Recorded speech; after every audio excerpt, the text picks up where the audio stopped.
Wallah, hai topi ni je. Okay guys, sebelum korang tengok video ni sampai habis, aku nak warning korang siap-siap trip kali ni trip kumpau. Kalau korang tak suka kumpau, korang boleh skip je video ni. Tapi jangan risau geng, ni janji last punya video kumpau. Lepas ni kalau aku tak ada upload video baru, korang faham je lah So trip kali ni kita orang pergi port yang dah lama tak pergi dah guys. Dulu pernah lah dapat Lampam, Haruan, Sebarau dekat sini. Tapi tengok air dia tak berapa cun lah guys. Maybe sebab lepas banjir kan. So dekat sini kita orang tak singgah lama. Dalam setengah jam macam tu kita orang dah gerak tempat lain dah guys. Memang tak ada yang mengusik langsung tau. Port kedua ni aku rasa korang sendiri pun dah tahu kot. Port yang aku dapat haruan sebelum ni guys. Kawasan ni banjir tau. So air dia pun memang tinggi. Ada yang kejar, ada yang mengetuk, tapi satu pun tak kena guys. Hei, apalah nasib aku ni. Korang tengok je lah video ni. Wallah, hai topi ni je.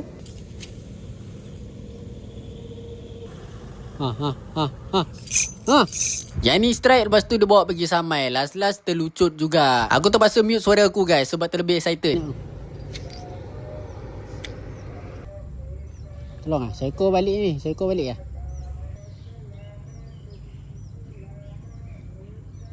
Oh.